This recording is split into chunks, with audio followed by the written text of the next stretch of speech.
Without further ado, my name's Tony Marr, and I'm the portfolio director for CK Representation. And I'm very happy to be here today to announce that we are now officially working with Cerro Guido and Estancia Cerro Guido and Patagonia Camp in Chilean Patagonia region near Torres del Paine National Park. But first and foremost, I just want to give a quick recap on all the properties that we're currently working with. And in my follow-up email, I'll also send you an updated brochure that shows our entire portfolio. So right now in Argentina, we work with Las Balsas, Chile, Patagonia Camp, and Estancia Cerro Guido. In Ecuador, Hacienda Zuleta, Peru. Lots of hotels here, but Puquio, Surca, Titilaca, Tinahani are all under the umbrella of Andean and Inca Terra Hotels. And in Brazil, we have Ibishi Proyecto. So in Central America, our portfolio has not changed a whole lot. We're basically still working with Cayuga Collection, who we've been partnered with since 2017, almost 10 years now, and Rancho Santana, the only one outside of Cayuga Collection, which we've been working with since January 1st, 2023. So there's a quick recap of our portfolio, but today I want to take this time to focus on two amazing new properties that we're very proud to be working with, which is Patagonia Camp and Estancia Cerro Guido. And together, the two hotels and our company, CK Representation, I like to think that we've created the ultimate Chilean Patagonia experience. You guys all know we worked with Awasi for several years. They grew into a larger corporation and are expanding their hotels. And the core of our company has always been small, locally run hotels that really need our assistance to go to the market and to um, get clients who not only want a luxurious experience in their stay, but they also want a very authentic experience in the place that they're at. So that's the exact way I can explain Cerro Guido and Patagonia. Top level service, but the luxury is in the location that you get to be in. You are in Patagonia, but you also are experiencing the history, the forest, the whole environment, history, and the people of Patagonia, which I love. And a lot of people think Patagonia is just Torres del Paine National Park, but you're about to find out there's much more to that. And I think the luxury within these two properties are the fact that you can still explore some of the most ex amazing places in all of Patagonia without the massive crowds. So here's a sample itinerary, and I'll send you guys one in the future that we're going to make. So don't be too worried about this. But the idea of this presentation is for you to see that these combine very well together, but also what makes each of them unique. Okay, so let's dive in. First, starting with Patagonia Camp. It's an all-inclusive lodge in the far south of South America in Chilean Patagonia, cradled on the forested shores of Lake Toro. It offers amazing views of Torres del Paine National Park. Here, 23 heated luxury yurts sit lightly on raised decks, placing guests at the very edge of wilderness while still providing the safety, comfort, and personalized service of a premium hotel. So, again, it's all about the location and the people and the place here. To get to Torres del Paine, it's much easier than it was in the past. So, Puerto Natales is now a airport that runs daily with flights from Santiago, also from Puerto Montt in the Lake District. So that makes it a great combination as well. But when I went to Patagonia Camp, I flew from Santiago to Puerto Natales because I arrived on a 6 a.m. flight internationally to Santiago. So it was really easy for me to walk over to the domestic terminal, hop on a flight to Puerto Natales around 8 a.m. And from Puerto Natales, it's about a 1 hour, 15-minute drive to the hotel, a little bit north of Puerto Natales and south of the national park. The other way to get there is by arriving from Punta Arenas, which is about a 4 hour drive. So I don't recommend flying to Punta Arenas if the goal is just to visit Patagonia Camp in Cerro Guido. However, if guests are going to Antarctica or going on a cruise to see the fjords and the lakes of Patagonia in Chile, definitely a great combination. Get off the ship and we can arrange a transfer all the way to Patagonia Camp. So there's a couple of different ways to visit Patagonia Camp. And the two main ones are all-inclusive private or all-inclusive shared. So this is very important when considering your clients because if they're people who like to meet others while traveling and they want to go to the national park, they want to do excursions that are on the schedule, then this is a great opportunity. And of course, when I went as a solo traveler, I did the shared program and I really enjoyed getting to meet different travelers from all over the world. That's one thing that made it a special experience for me. However, I did do a few of the private excursions because I'm a mountain biker, so I begged Cerro Guido and Patagonia Camp to let me try some of the private excursions. And if you have like a niche, if you like maybe bird watching, horseback riding, mountain biking, fly fishing, those types of activities, you're going to want to do the private um, inclusive program because you have a guide with you the entire time.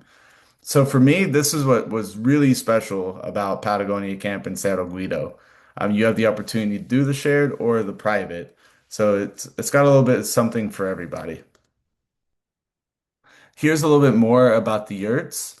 So you can see there's 23 total, five categories, and basically they're all very similar. It just depends on what guests are looking for. My suggestion is to always go with the deluxe jacuzzi because it's just so nice being able to go on an excursion all day and then come back to your yurt, enjoy the jacuzzi, and look out into the lake. But there's also ones that are more suitable for families, like the family yurt has one king size bed and two twin beds. The others are all one king size bed, or they could be split into two beds.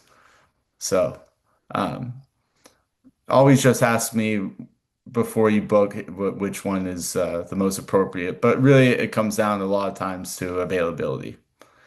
So let's go through the restaurant and common areas real quickly. This is one of the coolest parts of Patagonia Camp, and I'm gonna skip a few slides. I'll come back to these. But this is the overview. So you were just looking at the restaurant, and then the restaurant connects via trail system to each yurt. So you can see down here towards the lake, it's where you'll find the ones with the jacuzzi. So those are a little bit more of a walk to get to the restaurant and common area. But again, you've got the best views. So maybe people with slightly mobility issues or they don't want to walk through the trail as much. Patagonia, first of all, might not be the best destination, but they might be more suitable towards the front of the hotel. But circling back, here's a little more insider views. The restaurant. I like this photo because it shows the yurts and the location of the restaurant, the two different buildings, but it all goes together very well. Um, the yurts are extremely comfortable.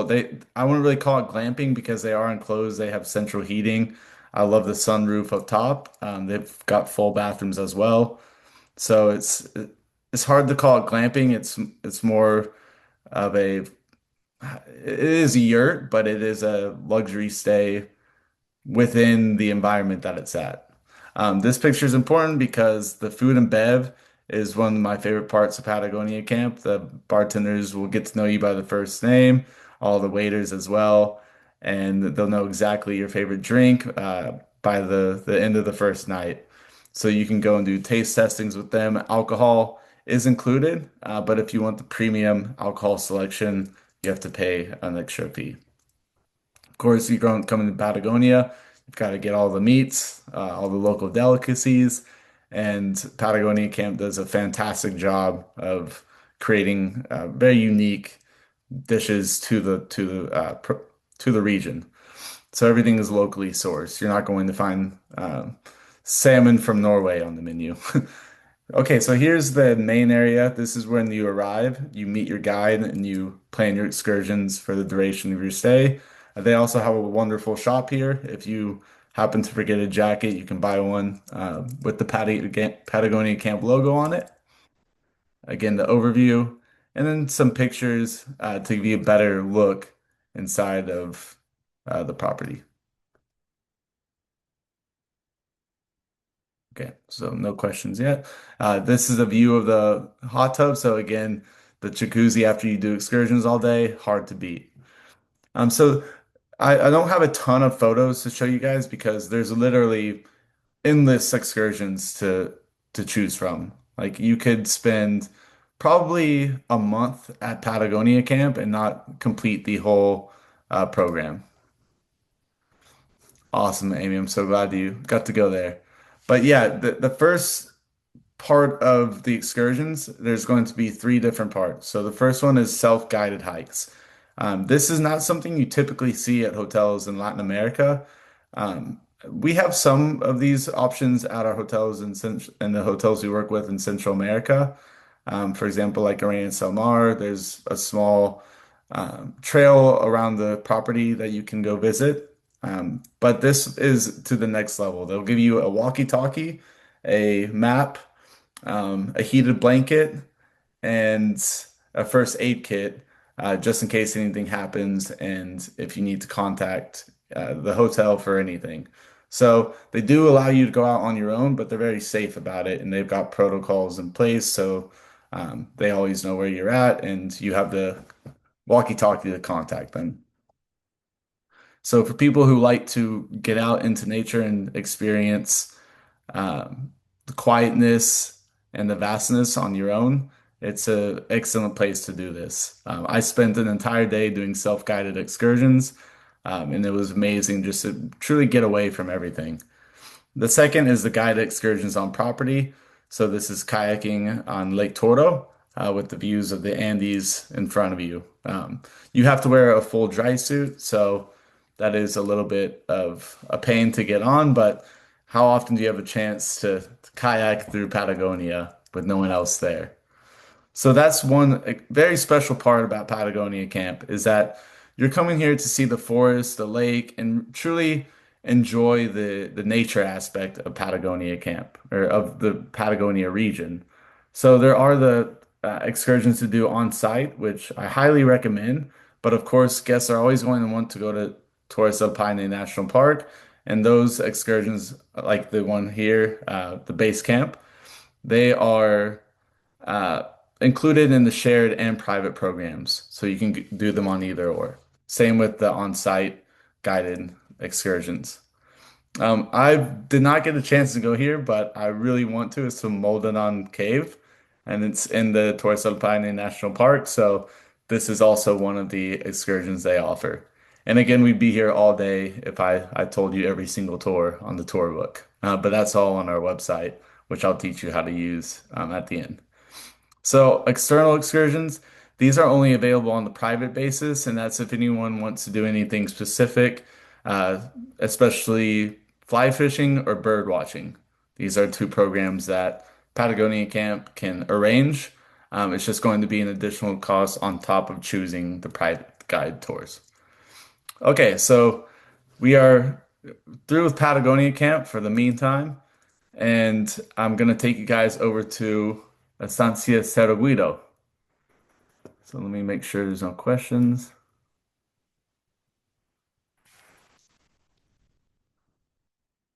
Sorry, guys.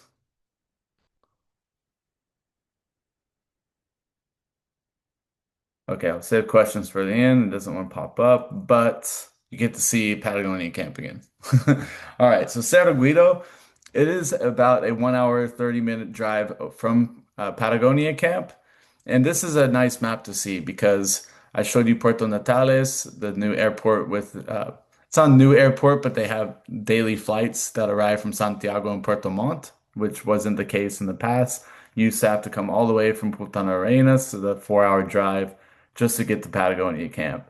So it is very exciting that this region is now more accessible, right? So From Puerto Natales to Patagonia camp, it's about a 1 hour, 15-minute flight. And then from Patagonia camp up into Cerro Guido, you've got about a 1 hour, 34-minute drive.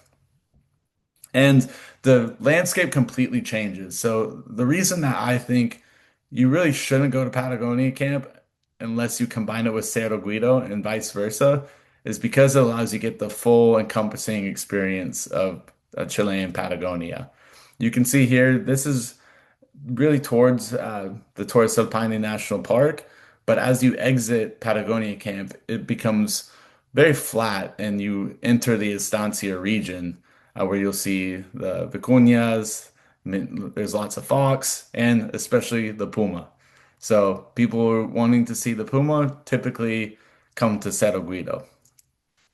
So again, the Patagonia camp is more nature immersion into the forest, into the lake, disconnecting from everything and being able to hear the sound of the trees or the wind through the trees, the wind coming off the lake, just peace and quiet, but also very intimate excursions. So the combination with Estancia Cerro Guido, what I think is very important is right off the bat when you get to Cerro Guido, do the culture tour so you can learn about the history of Patagonia because Cerro Guido is the largest estancia in all of Chile and Patagonia. And the history dates back to the late 1800s, to where the English brought 9,000 sheep from the Magellan Islands, sorry, the Falkland Islands to the main region of Patagonia because they needed more sheep. And what happened next? World War One and Two happened, so they needed more and more sheep. Eventually, they had over 1 million sheep at Estancia Cerro Guido, which the English were shedding the fur of the sheep and sending it back to England for to make trench coats for the soldiers. So lots of history here at this ranch. But nowadays it is preserved as a hotel. So Cerro Guido, the property is owned by the Matichik family, and Jorge Matichik is the owner. They have the one of the biggest vineyards in all of Patagonia. So another important thing is that Patagonia Camp and Estancia Cerro Guido, they're not the same owners, but they're cousin properties because the Matichik family owns the land of Patagonia Camp and of Estancia Cerro Guido. So, Estancia Cerro Guido actually has a lot of staff members that came from Patagonia Camp to help train the staff of Cerro Guido. So that's another thing that makes this so special is that you go to Patagonia Camp, you're experiencing a completely different region. But once you get to Cerro Guido, the staff is so similar. Like there's not the translation of the experience of the staff and the food is on par with each other. So that to me made it even more spectacular than I thought. So again, it's a mini map here. You can see Cerro Guido's more north of Puerto Natales and Patagonia Camp, but it's a 40-minute drive to the national park. So I said they're cousins, and it's also because they interact in the same way. You've got private versus public tours, and the hotel is much different because you're staying in the actual estancia that the family owned. So the wood floors still creak in this place. In the middle of the night, you can go read history, historical books in these common areas and just have like a cup of tea or coffee or a beer. It's kind of like a go out your own. It's like staying at your grandma's house. You know, you walk in, the floor squeaks, and they want you to be as comfortable as possible. So you're not staying in a yurt at Cerro Guido. You're staying in a historical house, which rooms have these incredible chandeliers, very antique-like furniture as well, but modern bathrooms with tile floor, tile um, sinks, and everything like that. So again, like Patagonia Camp, you've got the all-inclusive private program versus the all-inclusive shared program. I'd say the main difference for Estancia Cerro Guido, if you are somebody who enjoys horseback riding or you have clients who are into that, definitely want to do the private program here because when I visited Cerro Guido, there was a couple families. they didn't even go into the national park. They strictly were there to go horseback riding every day. And I forgot to mention, first off, Patagonia Camp is around 80,000 acres of land to explore, all private land. And Estancia Cerro Guido is around 200,000 acres. So imagine somebody like me who loves mountain biking, or maybe like you or one of your clients who loves horseback riding. You could stay here for weeks and not cover all of the ground, right? But if your clients are wanting to do more of the national park and more of the conservation work to see the pumas or to understand the history of Cerro Guido, the shared program is great as well. So the restaurant, it's very similar to Patagonia Camp, that everything is included, wine and beer as well, and liquor, but anything premium liquor, you have to pay a little bit more for. A couple times a week, both at Patagonia Camp and Estancia Cerro Guido, they'll do an asado where you can actually meet the gauchos and the staff members. And it's kind of like a mingling of everyone who works there and all of the guests who are visiting from all over the world. So that's another fun aspect. It's not so much of a hotel where you go to and everyone's in their own separate groups. Even if you end up doing private tours, like you get to meet people who are doing shared tours. So that's something I really enjoyed, and I think a lot of people also like is that it's inviting. Both properties are very inviting to meet others and to talk about your excursions that you did during that day, maybe have a drink together at the bar, those types of things. So into the experiences, I know we don't have a whole lot of time left, and I want to leave a few minutes for questions. But again, the experiences, they're going to be similar to Patagonia Camp if you're choosing the excursions within the national park. And that's for everywhere that you go in Chile and Patagonia. Basically, all of the tours that are offered, like if you're staying in the town of Puerto Natales or staying at any other hotels, the national park tours are very regulated by the government. So there's only certain things that you can do. Mostly it's like a day of driving through the national park or going to Great Glacier or doing the 13-mile hike to the base, which most people are wanting to do. But again, that's what everybody is offering. So any given day, you're going to see thousands of people at the national park. Sure, it's beautiful. You have to go see it. And that's also why it's definitely worth spending a few more days here. Like if you're going to just Cerro Guido or only Patagonia Camp, I would spend 5 days on one or the other at least. But if you combine the two, we recommend 3 at Patagonia Camp and 3 at Cerro Guido. But you could even do 4 at each. Because yes, you want to go national park, maybe 1 or 2 days, but then you've got time to experience everything else. So the important thing at Cerro Guido is that you, like I said, you want to understand the culture and the history of this place. I think so many people are wanting to visit Patagonia and they forget that there's a lot of history. This is a very special place in Latin America. It's very important. So to understand the sheep herding and the gaucho lifestyle, that's what you come to Estancia Cerro Guido for. And again, going to Patagonia camp beforehand is nice because it's totally different. You're in the forest, you're on the lake. And then once you leave the Patagonia camp and drive towards Estancia Cerro Guido, everything starts to open up, the flat lands, you can see distances for days, you can see animals running through the steppe. It's an amazing experience to combine the two because they're so different. But then again, you've got a lot of options to do on site. So uh, one of the main things that we need to talk about is the conservation program for pumas. They don't call it puma trekking, or sorry, puma tracking, because it's not the goal for understanding and seeing the puma here is not to go and see it and take the picture.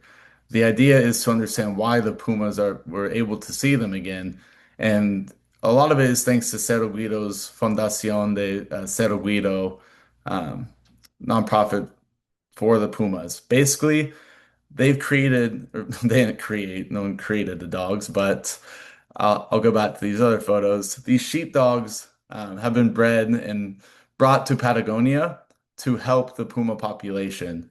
And this is when I first found out about Cerro Guido a couple years ago at Remote Piehwe. Pia Vegara is the founder and CEO of the foundation. And basically, the idea with these sheepdogs is that a lot of the local people in Patagonia were shooting the pumas because it was taking their livestock and it was becoming a major problem. So the puma population was on a decline for several years. And I'd say in the past decade, it has began to return more and more and more because they've introduced sheepdogs to the local people to teach them you don't have to shoot the pumas. There's other uh, ways of bringing them back and other ways to coexist with them. So when you do the safari at Cerro Guido, you're not only getting a chance to observe and see a puma from a distance, but also you're getting to understand why by you visiting Cerro Guido, you're actually helping the local puma population and the overall goal of the program. So here's the QR code if you want to scan it. I'll also send you guys a screenshot when I follow up with an email. But that's such an important part of Cerro Guido to understand. Here's just some pictures to get a better overall view of Cerro Guido. What you're looking at here, this main building, that is where the cattle and sheep operation exists. So you get to do the tour of that on the cultural experience. The hotel is actually on the very top left. So that little lone building up there, that's the restaurant. And then to the right, those are three separate houses, which have a total of 20 rooms. All of these are like the staffing house and basically like a museum in one of them and different things that the estancia uses the houses for. But here are the rooms. They are originally uh, they're still the original build of the house, but renovated bathrooms and very nice accommodation now. So again, here's part of the local people and the guides observing pumas and doing their conservation work. And much props to these people. They sometimes spend up to 18 hours a day observing these pumas just to let us know their behavior and to get a better understanding of their life and the population. They've actually named, I think, every single one of them, Rhea being my favorite. So that's all I have for today. And sorry, there's not more pictures of Torres del Paine National Park. But again, the idea here is you can always send people to Torres del Paine National Park with any other hotel, but this special factor of staying at Patagonia Camp and Cerro Guido is the access to private land, to nature, and to the best guides. So thank you for your time, and I'll stay here for a few moments to answer questions.